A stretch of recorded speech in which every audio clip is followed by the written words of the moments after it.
नमस्कार, आप सभी का स्वागत है। मैं हूं आपके साथ शुभेंदु सिंह। प्रदेश के बिजली घरों के लिए आयातित कोयले की खरीद ऊर्जा विभाग और पावर कॉर्पोरेशन के गले की हड्डी बन चुका है। केंद्र सरकार ने यूपी पर विद्युत उत्पादन ग्रहों के लिए आयातित कोयला खरीदने का दबाव बनाया है और इस पर करीब 11,000 करोड़ रुपए से ज्यादा अतिरिक्त खर्च आ रहा है। अब पावर कॉर्पोरेशन के द्वारा बिजली कंपनियों की तरफ से नियामक आयोग में 2022-23 का वार्षिक राजस्व आवश्यकता प्रस्ताव दाखिल कर चुका है।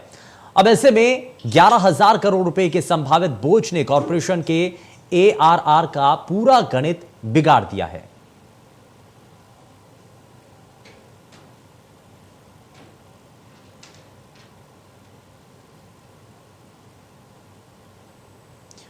तो उजाले पर आखिर कब तक ये अंधेरा भारी पड़ेगा और अब 11,000 करोड़ रुपए के संभावित बोझ ने कॉर्पोरेशन के एआरआर का पूरा गणित बिगाड़ दिया है। उपभोक्ताओं की दरें बढ़ाने या सरकार की ओर से सब्सिडी देने के अलावा इसके समायोजन का कोई विकल्प नहीं है। सरकार बिजली दरें बढ़ाने के पक्ष में नहीं है और सब्सिडी देना भी संभव नहीं हो पा रहा है। अब पूरा मामला वित्त विभाग के पास विचार के लिए भेजा गया है। अब पावर कॉर्पोरेशन के सामने एक बड़ा संकट यह है कि पूरे साल जितनी राजस्व वसूली अनुमानित है उससे ज्यादा कीमत की बिजली खरीदनी पड़ेगी। इसमें भी 17% से ज्यादा जो लाइन हानियों के आधार पर 30,597 मिलियन यूनिट बिजली के नुकसान का एक बड़ा अनुमान सामने है। अब ऐसे में 11,000 करोड़ रुपए के आयातित कोयले का भार उठाना बेहद मुश्किल होगा। इसीलिए बार बार कहा जा रहा है कि यह बिजली का संकट है। उजाले पर आखिर अंधेरा कब तक भारी रहेगा, सवाल बरकरार है। बिजली कट का संकट आखिर कब कटेगा और बिजली का झटका जो कि फिलहाल लोगों को झेलना पड़ रहा है। यूपी पावर कॉर्पोरेशन प्रबंधन ने 2,000 मेगावाट अतिरिक्त बिजली खरीदी, लेकिन बुधवार को बिजली की उपलब्धता और मांग में 2 से 2,500 मेगावाट का अंतर भी आ चुका है। यानी कि पहले के मुकाबले लोगों की जो बिजली खपत है वो बढ़ चुकी है। ललितपुर पावर प्लांट की 660 मेगावाट क्षमता की इकाई से विद्युत उत्पादन शुरू किया गया। जो दूसरे बंद प्लांट हैं उनको जल्द शुरू करने की कोशिश भी की जा रही है। सरकार की कोशिश है कि बिजली आपूर्ति बढ़ाई जा सके। बढ़ती महंगाई से बढ़ रही बिजली की डिमांड और ऐसे में अब ये सवाल उठ रहा है कि कैसे बिजली का जो संकट है वो दूर कैसे किया जाएगा और कैसे मौजूदा वक्त में जो हालात बने हुए हैं, बिजली का जो खतरा और लगातार बिजली के जो कट लगते हुए नजर आ रहे हैं, कब उनसे निजात मिल पाएगी। हालांकि सरकार इस पर तत्परता के साथ कदम उठा रही है। अब यहां पर यह माना जा रहा है कि 2 तरीके के विकल्प सरकार के सामने हैं। या तो जो जितने भी उपभोक्ता हैं उनके बिलों में या तो टैक्स जो है बढ़ाया जाए, इससे जो है उपभोक्ताओं के ऊपर अतिरिक्त बोझ पड़ेगा। उसके लिए भी सरकार अभी फिलहाल इस मूड में नहीं है कि किसी भी तरीके से महंगाई का झटका आम जनता को दिया जा सके। वहीं दूसरा इसका सुझाव ये भी सामने आता है, दूसरा इसका रास्ता ये भी है कि सरकार जो है वो इसमें अलग से सब्सिडी दे सके। लेकिन इस बारे में भी सरकार के पास जिस तरीके की मौजूदा परिस्थितियां हैं उसमें अलग से बिजली के ऊपर ज्यादा खर्च पाना, अलग से सब्सिडी के लिए पैसा दे पाना, चुका पाना, यह भी संभव होता हुआ नजर नहीं आ रहा है। अब ऐसे में कोई तीसरा रास्ता क्या सरकार की तरफ से निकाला जाता है या प्रशासनिक अधिकारी इस पर क्या सुझाव सरकार को देते हैं, ये फिलहाल देखने वाली चीजें हैं। लेकिन फिलहाल कोयले का संकट और खास करके बिजली की जो किल्लत है वो देश भर के अंदर देखने को मिल रही है। देश भर के अलग अलग राज्य इससे अछूते नहीं हैं। हर राज्य के अंदर कमोवेश कुछ ऐसे ही हालात बने हुए हैं और उत्तर प्रदेश में उजाले पर अंधेरा कब तक भारी रहेगा, यह अपने आप में लोगों की तरफ से भी सवाल उठाया जा रहा है। यह पूछा जा रहा है कि आखिर जो बार बार बिजली के लंबे कट लग रहे हैं इनसे कब छुटकारा मिलेगा और बिजली कट का जो संकट है वो आखिर कब तक कटेगा। इस बात को लेकर के उम्मीदें लोगों के मन में बनी हुई हैं।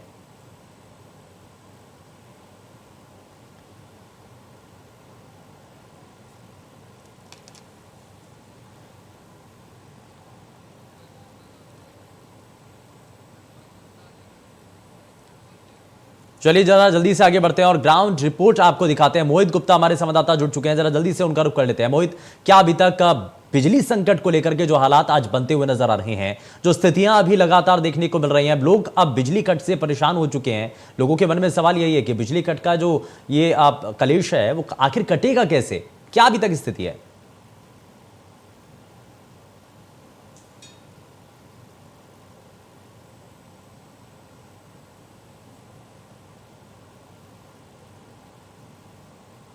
मोहित की बात करते हैं तो उत्तर प्रदेश में सिर्फ 4 ऐसी परियोजनाएं हाँ। उत्तर प्रदेश में देखिए सिर्फ 4 ऐसी परियोजना है जिनसे लेकर, लेकिन उसमें कासमपुर पावर हाउस अपने आप में एक अलग महत्व रखता है। लेकिन देखिए कासमपुर पावर हाउस में अगर हम कोयले की अगर हम बात करते हैं तो उसमें 2 दिन से हमारी जो बात हुई है उसमें सिर्फ 4 दिन का कोयला बचा हुआ है, यानी कि लगातार। देखिए अगर ग्रामीण क्षेत्र की अगर हम बात करते हैं तो ग्रामीण क्षेत्र में बिजली का जो 18 घंटे का शेड्यूल था वो 5 से 6 घंटे रह चुका है। अगर वहीं नगर पंचायत की बात करते हैं तो नगर पंचायत में 20 से 22 घंटे तक बिजली आती थी, वो बिजली मात्र 10 घंटे में सिमट के रह गई है। वहीं शहर की बात करते हैं तो शहर में जो 24 घंटे का आदेश था वो 15 से 16 घंटे सिमट कर रह गया है। लेकिन अच्छी खासी किल्लत जो देखने को मिल रही है वो गांव देहात में देखने को मिल रही है, क्योंकि जो किसान है, किसान एक तो डीजल की बढ़ती हुई महंगाई और दूसरा जो किसान है, किसान की खेती लगातार सूख रही है, तो बिजली की किल्लत से किसान भी काफी परेशान है। देखिए सबसे बड़ी बात यह है कि जो विद्युत कॉर्पोरेशन है उन्हें 2000 मेगावाट ही अभी तक मिल पा रहा है, जबकि डिमांड अभी 2000 मेगावाट की और है। तो लगातार बिजली की किल्लत है वो अभी तक अलीगढ़ में जूझने से मिल रही है। देखिए सबसे बड़ी बात यह है कि चाहे हम जो हरदोगंज तापी परियोजना की बात करें और हरदोगंज तापी परियोजना के द्वारा अनछारा तमाम ऐसी व्यवस्था है, लेकिन कोयले की कमी हर जगह देखने को मिल रही है। और जो यूनिट है ये, जैसे हरदोगंज की में 12 यूनिट है टोटल। अभी जब चुनाव हुआ था, चुनाव से पहले योगी आदित्यनाथ के द्वारा एक कासमपुर तापी परियोजना में एक 660 यूनिट का नए मेगावाट का एक लोकार्पण भी किया हुआ था, लेकिन उसमें बॉयलर लीक हो गया। बॉयलर लीक होकर कुछ परेशानी आई, लेकिन अभी भी कोयले की कमी से जो यूनिट नंबर 8 है वो भी अभी तक बंद पड़ी है। तो साफ तौर से शुभेंदु जी कहा जा सकता है कि बिजली की किल्लत, एक तो गर्मी का जहां टेम्परेचर 45 डिग्री तक जा लगा, लोग बाग गर्मी से परेशान है, उसी के मामले में अब बिजली की किल्लत भी लोग बागों को अच्छा खासा परेशान कर रही है। देखिए जो हरदोगंज तापी परियोजना है उसका पूर्ण तरीके से सुचारू नहीं चल पा रही है।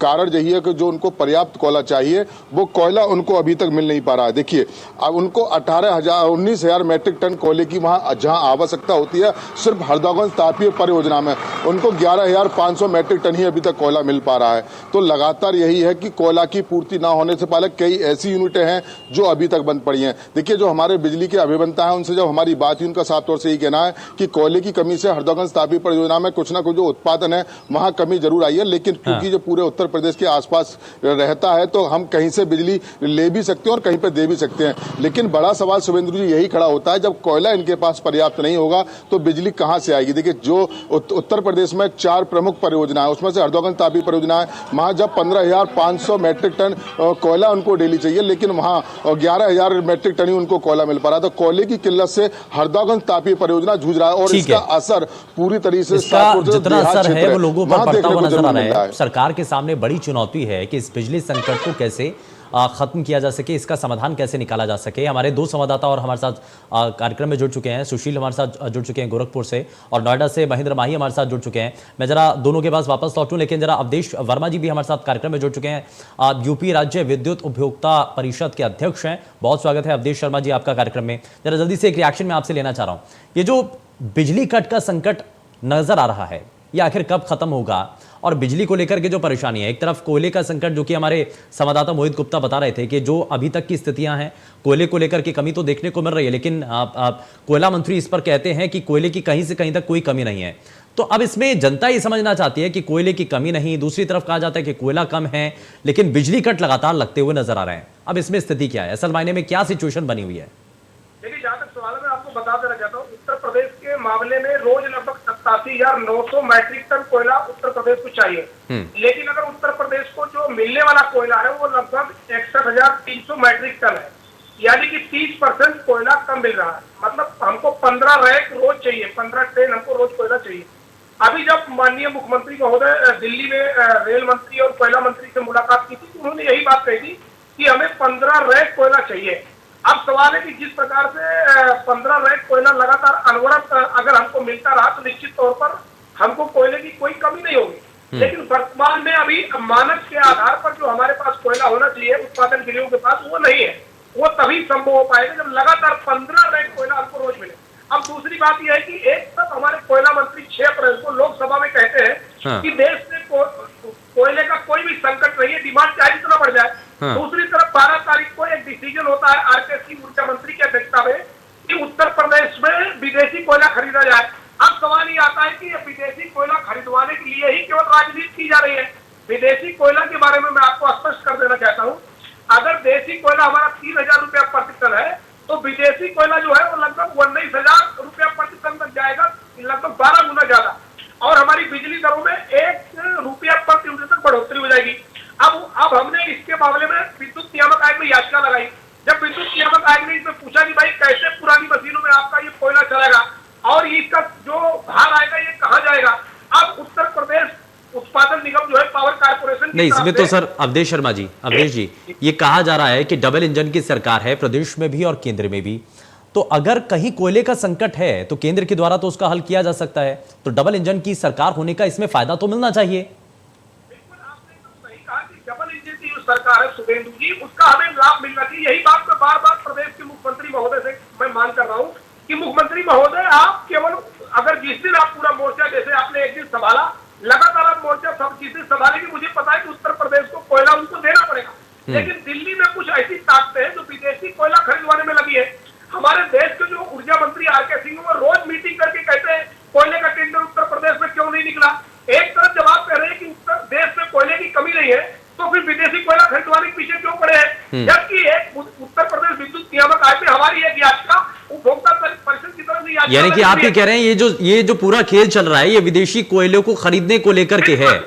बिल्कुल हाँ। ये विदेशी कोयला। और अभी आप देखिए, कल हमने पावर एक्सचेंज, बड़ी लड़ाई लड़ने के बाद पावर एक्सचेंज पर अब 12 रुपया की सीलिंग लग गई है। अब वो जो जितने विदेशी कोयला बेचने वाले जो बड़े बड़े निजी घराने हैं वो इस जुगाड़ में भी लगे कि ये सीलिंग भी हटा दी जाए। अब सबसे बड़ा सवाल है कि अगर निजी घरानों को सरकारें प्रोटेक्ट करने लग जाएंगी, चलिए इसमें किसको फायदा पहुंचाया जा रहा है और नुकसान के असल मायने में इसमें उपभोक्ताओं को होने वाला है, इसको जरा समझ लेते हैं। मैं वापस लौटता हूं आपके पास, लेकिन जरा ग्राउंड रिपोर्ट समझ लेते हैं। हमारे संवाददाता सुशील भी लगातार हमारे साथ बने हुए हैं। गोरखपुर की स्थिति इस वक्त क्या है, वहां पर क्या अभी तक के हालात हैं, कितने घंटे अभी तक बिजली जा रही है, कितने समय तक अभी तक कट लग रहे हैं? सुशील, क्या अभी तक रिपोर्ट है गोरखपुर में? शुभेंद्र, निश्चित रूप से बिजली का संकट तो इस समय है ही, और जैसा आपने कहा है कि बिल्कुल ठीक कहा कि जिस तरीके से अंधेरे को हटा करके उजाला कायम किया था इस सरकार ने, इस बार जो है एक बार फिर से उजाले पे अंधेरा कायम होता नजर आ रहा है और उस पर भारी पड़ रहा है। अभी अंधेरा कब खत्म होगा ये कहना मुश्किल है, लेकिन थोड़े से आंकड़े की अगर हम आपको बता दें तो इस देश में कोयले के में जो है 70% जो है बिजली का होती है, लेकिन वहीं देश में अगर बिजली के घरों की अगर बात करें तो साल में तकरीबन 920 मिलियन टन कोयले की खपत होती है। इनमें से 215 मिलियन टन कोयला जो है इंपोर्ट किया जाता है। अब ऐसे में रूस और यूक्रेन में जो युद्ध हुआ था उसकी वजह से अंतर्राष्ट्रीय बाजार में इस कोयले के दाम में 3 गुना इजाफा हुआ है। तो इस बढ़े हुए दाम की वजह से कई फैक्ट्रियों में जो है ताला लग गया और कई जो है इस बढ़ी हुई खरीद की वजह से बिजली बनाना उनके लिए संभव नहीं है, जिसकी वजह से ये परेशानी और ये संकट उत्पन्न हुआ है। तो कहीं ना कहीं सरकार के लिए बड़ी चुनौती है और जनता भी इसको समझ रही है और निश्चित रूप से केंद्र सरकार और राज्य सरकार इसको लेकर के लगातार पहल कर रही है। लगातार हाई कमान लेवल तक मीटिंग की जा रही है और ये माना जा रहा है, और वहां से जो सूत्रों के हवालों से जो खबर आई है पता चल रहा है कि कुछ दिन और लगेंगे, उसके बाद से हालात धीरे धीरे स्थिति सही हो जाएगी। लेकिन वहीं दूसरी तरफ अगर बता दूं कि जिस तरीके से बिजली दरों के बढ़ाने की बात हो रही है, अगर दूसरी तरफ देखा जाए तो तमाम ऐसे जो बकायेदार हैं जो करोड़ों में हैं, तो ऐसे करोड़ों के जो बकायेदार हैं अगर उन्हें चिन्हित करके उनसे वसूली कर लिया जाए तो कहीं ना कहीं बहुत हद तक जो है जनता पे भार नहीं पड़ेगा और उसकी वजह से कहीं ना कहीं बिजली के संकट में थोड़ी मदद सरकार को जरूर मिलेगी। बिल्कुल, बकायेदारों के ऊपर अगर एक्शन हो जाए तो जो बकाया राशि है अगर वो मिल जाए तो इसमें बहुत हद तक राहत जरूर मिल सकती है। महेंद्र माही, नोएडा की क्या रिपोर्ट है? नोएडा के अंदर स्थितियां क्या हैं? ज्यादा लंबे कट लग रहे हैं और जैसे जैसे गर्मी बढ़ रही है वैसे वैसे बिजली का कट लगना ये लोगों के लिए बड़ी परेशानी बन चुका है। देखिए, मैं आपको बता दूं जिस तरीके से नोएडा का पूरा नाम उत्तर प्रदेश में हाईटेक सिटी के नाम से जाना जाता है, मगर कहीं ना कहीं जब आप नोएडा आएंगे तो उसका अलग ही आपको रूप देखने को मिलेगा, क्योंकि नोएडा में 3 विधानसभा क्षेत्र है, नोएडा, दादरी और जेवर। अगर हम बात करें नोएडा की, नोएडा में दिन रात या शाम हो बिजली कटती है, गुल हो जाती है और जिससे बच्चे तो परेशान होते हैं, साथ ही साथ माँ बाप बूढ़े वो परेशान होते हैं, क्योंकि यहाँ गर्मी का जो सिस्टम है वो बहुत ही ज्यादा। अगर हम बात करें यहाँ की देहात क्षेत्र की, तो देहात क्षेत्र का तो और ही बुरा हाल है। अगर हम दादरी या जेवर या ग्रेटर नोएडा की तरफ जाए तो वहाँ जो बिजली गुल रहती है वो 4 5 घंटे बिजली गुल रहती है। और रही बात यहाँ की, जो अधिकारी रिपोर्ट कार्ड देते हैं वो बहुत ही अच्छा रिपोर्ट कार्ड ऊपर बना के देते हैं, तो कहीं ना कहीं जो ध्यान यहाँ जो भटकाते हैं वो यहाँ के अधिकारी भटकाते हैं। जब आम जनता से पूछा जाता है कि भाई साहब आप तो महीने का बिल जमा करते हैं और ये जमा करते हैं, हर चीज जमा करते हैं, तो उसको ये नहीं बताया जाता कि कोयला क्या है। उनको मतलब नहीं, उनको मतलब है कि अगर हम महीने का बिल जमा कर रहे हैं तो हमारा जो बिजली है वो कटे ना और हमें 24/7 बिजली मिले। मगर कहीं ना कहीं जो अधिकारी है यहाँ का रिपोर्ट जो गलत पेश करते हैं ऊपर, उसके वजह से जो नोएडा को खामियाजा भुगतना पड़ रहा है। क्योंकि आपको पता है जो उत्तर प्रदेश का नोएडा है ये हाईटेक सिटी में गिना जाता है। कहीं ना कहीं यहाँ ये भी कहा जाता है कि 24 घंटे की पूर्ति में होंगी, क्योंकि लगातार देखिए आप जो मल्टीनेशनल कंपनी है बड़ी बड़ी औद्योगिक इकाइयां हैं, बड़ी बड़ी कंपनियां हैं, कॉलेज, तमाम तरह के इंस्टीट्यूट है जहाँ 24 घंटे बिजली देने का वादा किया जाता है। मगर फिर जब असलियत आती है, यहाँ चाहे रिहायशी एरिया हो, चाहे ग्रामीण एरिया हो, चाहे शहरी एरिया हो, हर जगह बिजली की कटौती हाँ। की जाती है। ज्यादातर हमने देखा है कि रात में हमेशा आधे घंटे की, 1 घंटे की बिजली कटौती की जाती है। मगर जब बात हम अधिकारियों से करते हैं तो अधिकारी वही जो ठीकरा फोड़ते कि कोयले की कमी है या इसकी कमी आपूर्ति नहीं हो पाती। मगर ये आम जनता नहीं समझेगी। आम जनता को अगर मतलब है, अगर वो हर महीने बिल दे रही है तो उनको ये मतलब है कि हर महीने उनकी बिजली पूरी है। मगर कहीं ना कहीं जो सिस्टम है, बिल्कुल, इसमें चाहे ग्रामीण क्षेत्र हो चाहे वो शहरी इलाके हो, हर जगह पर बिजली के कट लग रहे हैं। लेकिन अवधेश वर्मा जी, आने वाले समय में आपको क्या नजर आ रहा है? क्या इसमें संकट जो उपभोक्ता हैं उनके लिए ज्यादा बढ़ते हुए नजर आ सकते हैं? क्योंकि इसमें दाम, अगर किसी ना किसी तरीके से बोझ बढ़ रहा है बाहर से, अगर आप कह रहे हैं कि जो विदेशी कोयला अगर उसको खरीद करके बिजली उत्पादन होता है तो उससे भी आम लोगों की जेब पर इसका असर पड़ सकता है। क्या दामों में इजाफा किया जा सकता है, या फिर सब्सिडी को लेकर के आप सरकार की तरफ से कोई बड़ा कदम उठाया जा सकता है? क्या इस स्थिति में सरकार है कि अगर अलग से अतिरिक्त बोझ पड़ रहा है तो सरकार कुछ उस पर सब्सिडी देकर के आम लोगों को राहत दे सकती है? संभावनाएं किसकी ज्यादा है? ऑलरेडी 11,500 करोड़ की सब्सिडी दे रही है कि उपभोक्ताओं की बिजली तक न बढ़े। अब 11,000 करोड़ का जो अतिरिक्त भार आ रहा है, इस पर सरकार की सब्सिडी देने की स्थिति नहीं है। मुझे पूरा भरोसा है कि हमारे उत्तर प्रदेश के माननीय मुख्यमंत्री जी विदेशी कोयला खरीदने के लिए उत्तर प्रदेश में अनुमति नहीं देंगे, क्योंकि अभी तक उत्तर प्रदेश ही एक ऐसा राज्य है जहां पर हमारे मुख्यमंत्री जी इस बात को लेकर बहुत ही चिंतित है कि प्रदेश की जनता पर कोई भार न पड़ने पाए। और लगातार अभी उन्होंने जिस सरकार दिल्ली में जब उन्होंने मोर्चा संभाला, जाके कोयला मंत्री से मिले, रेल मंत्री से मिले और ऊर्जा मंत्री से मिले, और उन्होंने पूरी तरीके से कहा कि हमें 15 रैक कोयला रोज चाहिए। और जिस प्रकार से लगातार उसके बाद डैमेज कंट्रोल होना शुरू हुआ है, निश्चित तौर पर अगर हमारे मुख्यमंत्री जी इसी तरीके से केंद्र पर दबाव बनाए रहेंगे और आने वाले समय में अगर वो सजगता से पूरी कोयला डिपार्टमेंट और रेलवे पर पूरा अपना दबाव बनाएंगे, निश्चित तौर पर उत्तर प्रदेश पूरे देश में पहला राज्य होगा जो अपने को संकट से निकाल लेगा। लेकिन एक शर्त यह है कि जो हमको रैक मिलनी चाहिए 15 रैक रोज, वो लगातार मिलनी चाहिए। नहीं तो रेलवे डिपार्टमेंट क्या करे, अगर रैक में कहीं गड़बड़ी करेगा तो मानक के अनुसार जो हमारे यहाँ कोयले की उत्पादन इकाइयों में मान लीजिए कहीं 3 दिन का 4 दिन का कोयला है और अगर वो रैक नहीं पहुंच पाई तो वो लगातार लाल, मतलब एक तरह से रेड जोन में आ जाएगा। हाँ। तो सब मिलाकर हमें लगातार कोयला उपलब्ध होना चाहिए। क्योंकि मैं एक उदाहरण देना चाहूंगा, दिसंबर 2021 में मानक के अनुसार हमारे उत्पादन इकाइयों के पास 72% कोयला था, लेकिन 17 अप्रैल आते आते वो कोयला केवल 20% बचा मानक के अनुसार। हाँ। तो इसका मतलब लगातार ड्रेन होता गया। इसका कारण ये रहा कि रेलवे की जो रैक हमें उपलब्ध होना चाहिए वो नहीं उपलब्ध हो रही थी। जब माननीय मुख्यमंत्री जी ने अभी विगत 1 सप्ताह पहले जब दिल्ली में वहां पे उनसे सबसे मुलाकात करके और कहा कि 15 रैक हमें मिलने चाहिए, तो थोड़ा रैक की उपलब्धता में थोड़ा सुधार हुआ है। लेकिन ये सुधार अनवरत होना पड़ेगा, क्योंकि मानक के अनुसार नहीं, इसमें तो अभी समय लगने की, इसमें ऐसा लग रहा है कि अभी थोड़ा सा समय तो जरूर लगेगा। लेकिन मोहित के बाद जरा मैं, हाँ अवधेश जी मैं वापस लौटता हूँ। मोहित गुप्ता हमारे संवाददाता लगातार हमारे साथ बने हुए हैं। मोहित, लेकिन इसमें 15 रैक रोजाना मिलने की जो संभावनाएं हैं, इसको लेकर के बातचीत भी शुरू हो चुकी है और मुख्यमंत्री हाई लेवल मीटिंग के जरिए कोशिश ये भी कर रहे हैं कि इसमें जो पर्याप्त मात्रा में कोयला जो प्रदेश को मिलना चाहिए वो उनको पूर्ति उसकी जो है पर्याप्त मात्रा में हो सके। अभी बातचीत का लेवल कहाँ तक पहुंचा है और क्या संभावना है? क्योंकि अभी तो समय लगेगा, अभी इसमें कुछ समय लगेगा ये माना जा रहा है। देखिए बिल्कुल शुभेंद्र जी, इसमें कोई दुरा नहीं है कि अगर बातचीत में भी समय लगा, लेकिन सबसे बड़ी बात यही है कि जिस तरह हरदोगंज तापीय परियोजना जो अलीगढ़ में खास तौर से मौजूद है, वहाँ 19,500 मैट्रिक टन कोयला पर डे चाहिए बिजली उत्पादन के लिए, क्योंकि 660 मेगावाट की बिजली जो नया बिजली यूनिट है उसका एक नया लोकार्पण शिलान्यास योगी आदित्यनाथ के द्वारा किया गया था। लेकिन वहाँ जो मौजूदा कोयले की रैक आ रही है वो 11,500 मैट्रिक टन की रैक आ रही है।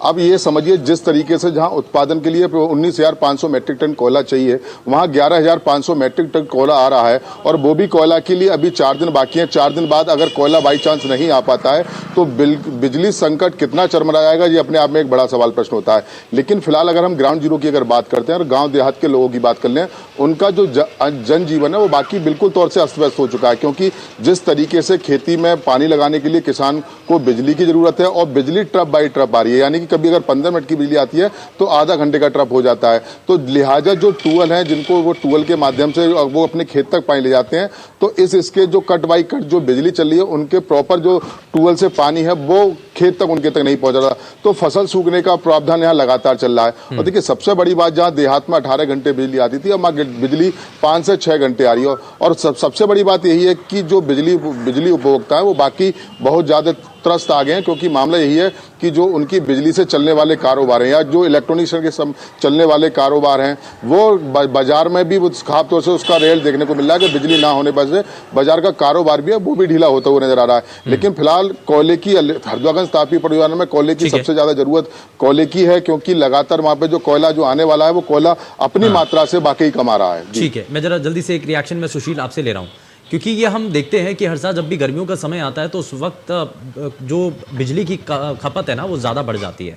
अब ऐसे में जब बिजली की मांग बढ़ती है तो जाहिर तौर पर आपूर्ति उतनी हो पाती है कि नहीं हो पाती, इसलिए लगातार बिजली के कट भी देखने को मिलते हैं। पहले के मुकाबले इस बार बिजली की मांग बढ़ी है क्या? ऐसा भी आंकड़ा सामने है?